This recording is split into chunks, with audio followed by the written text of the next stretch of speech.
Hi, so this is Miss Carter, and I've gotten questions from some parents about some of the stuff that we've been talking about in math class, and also from students, whether they miss math for some reason or they're trying to find something that they were confused about in class or they didn't get the greatest notes from in class. So I've decided I'm going to try working through the problems of the day every day. So this is kind of a fresh start for us because we're starting talking about how we can balance equations. And I figured this might be a nice place to start. So you have to put up with seeing me and you have to put up with hearing me talk.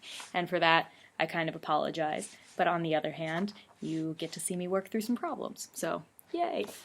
All right. So the problem that we looked at on Friday was if you've got something that is a balanced quantity, and that means that you have something of equal weight on both sides. And we specifically talked about pennies, and I had a physical balance up that showed some number of pennies on either side balancing out. What it ended up being specifically was we have 21 loose pennies and 2 bags of pennies on one side, and we have 3 loose pennies and 5 bags of pennies on the other side. And if we know that all of the bags have the same number of pennies inside, can we figure out how many pennies are actually in each bag? And I had some students who were like, oh, this is a trick question, it must not be possible. But we ended up finding a way that we could figure out how many pennies would need to be in each bag. So the first thing that we did was we started thinking about what we could take off of each side. And if you take something off of the balance, how do you make sure that it doesn't get unbalanced? You don't want one side to become heavier than the other. So the first thing we tried was, let's draw some things out. So people were like, well, we know we've got bags. We have 2 bags on one side, we have 5 bags on the other. So let's just draw ourselves those bags. You're going to get so much of my beautiful drawing. I'm happy for you. And what can you do if you don't actually know what's inside the bag? Well, easy to start by just putting question marks in because we don't know what they are. And we're going to refine that as we move forward. Okay? Then we knew that we had some number of loose pennies, and we know what those are. There's no question there. So on one side we had 21 loose pennies, and you could draw out every single penny, or you could be more efficient. And some students were saying we could just say we've got 21 pennies. You're also getting to deal with the fact that I don't have working markers at home today. This will get better in the future. So we also have 21 pennies on one side and 3 pennies on the other. Okay? Looking at this, people started saying, what if we took things off of each side? What if, for example, I decided to take one bag off of one side? Well, now that side's lighter. So what would I need to do to make it so that it's back to being balanced?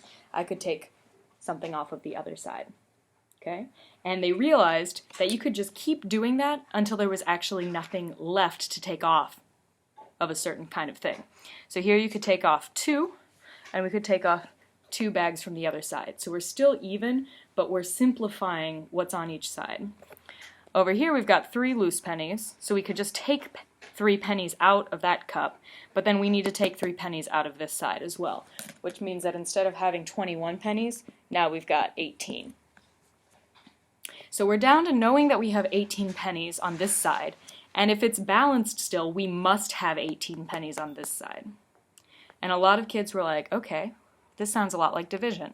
If I've got 18 and I need to split it up into 3 bags, I could just say 18 divided by 3. There must be 6 pennies in each bag. And if you go through and you say, all right, 6, 6, 6, 6, 6, that would be 30 pennies, 33 pennies on this side. And if I say 6, 6, that would be 12 pennies, plus my 21 loose pennies, I would have 33 pennies on this side. So it does actually even balance out with an equal number of 33 pennies on each side. So awesome. We know that we've got 6 pennies in a bag. How does this fit with algebra? Okay, so we looked at the notes, and visually, that is how we would represent it. Okay, you could draw that balance, you have your bags, you don't know what's in those bags, so you could put a question mark. But we can be even more mathematical than that. We can represent this using an equation.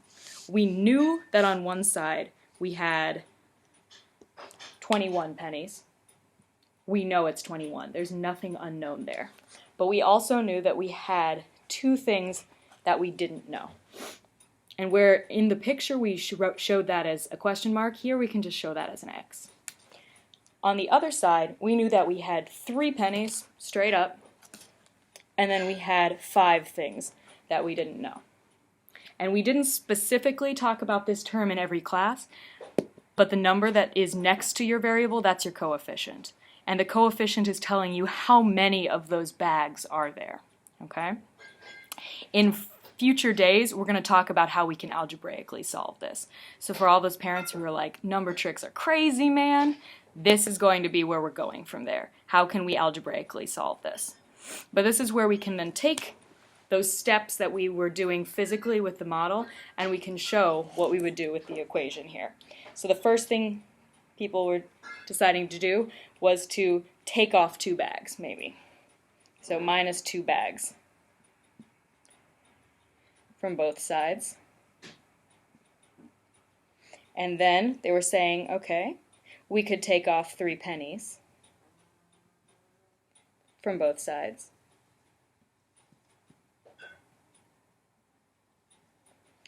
And finally, they were able to split the 18 pennies that were left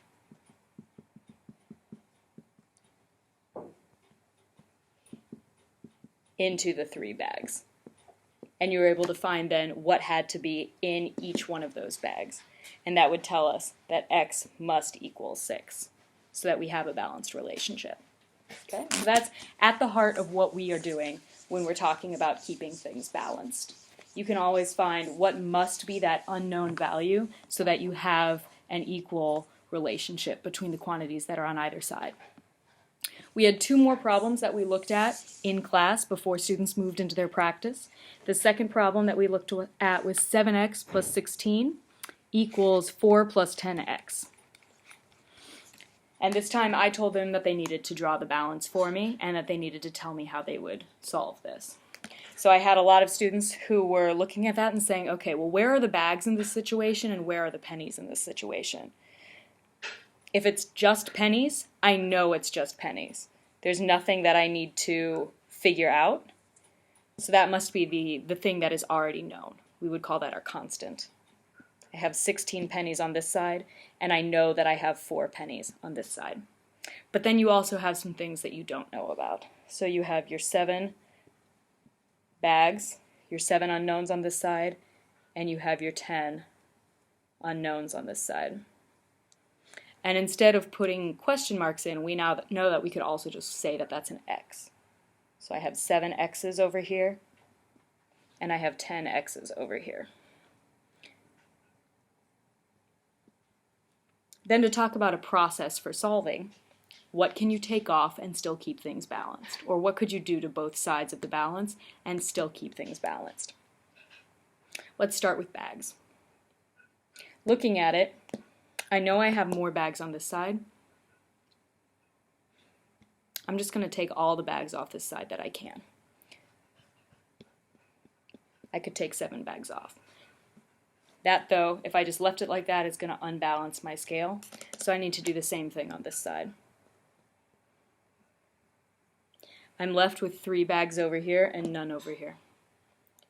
But I have 4 pennies over here. Might as well get rid of those. Well, that would have unbalanced my scale, so I need to take 4 pennies off of this side as well. Now I'm left with 12 pennies. I have 12 pennies and 3 bags. So I can split that up and say, well, if this side needs to have 12 pennies, then each one of these must have 4 pennies inside of it. But I shouldn't just trust myself. I should check it back in the problem. Substitution is the way we can do that. Students looked at that on Thursday. So I could say 7 times 4 plus 16. Is that equal to, I've got that question mark, is it equal to 4 plus 10 times 4? 28 plus 16, is that equal to 4 plus 40? And yes, in fact, 44 is equal to itself, so we're good. It checks out. And then for the last problem, we've now broken down our bags a little bit more. On one side, you have 19 plus 2x, And on the other side, all of your bags were listed separately.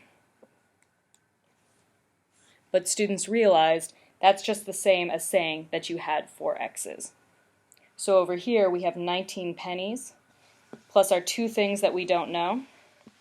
And on this side we have 4 things, 4 bags, we don't know how much is in each of those, and we have 3 pennies. I notice that I have fewer bags on this side, so I'm just going to get rid of them. Got to do the same thing on both sides to keep it balanced. And I have fewer pennies on this side, so I'm going to get rid of those. And I need to take off 3 pennies from both sides to keep that balanced. I have 2 bags that I need to split 16 pennies between, which means that each one would need to have 8. Again, don't trust myself. I should check back. And if I'm saying x equals 8, let's substitute that in. Is 19 plus 2 times 8 going to be equal to 8 plus 8 plus 8 plus 8, same as 8 times 4, plus 3? 19 plus 16, is that equal to 32 plus 3? And yep, 35 is going to be on both sides of that balance. Okay? So when you're thinking about balancing, you need to make sure, 1, that everything is staying equal on both sides, otherwise your scale is going to tip. And 2, in order to do so, whatever you do to one side, you need to do to the other side. All right? So that's what we looked at on Friday. That's what students' homework is based on. You're going to see what happens if you end up getting into fractional values. Does that have an impact on it, or can you still apply these? And moving into next week, we'll talk about what we can do as we get into negatives and subtraction. You'll notice that all of these problems were things that had been added on, and we didn't have anything that had been taken away when you were looking at the equation itself. So, that was 12 minutes. That was very long-winded, but I hope that this is useful. Please reach out. You've got my email. Let me know if you need anything, and otherwise I'll talk to you probably on Tuesday. Have a good long weekend. Enjoy Martin Luther King Day.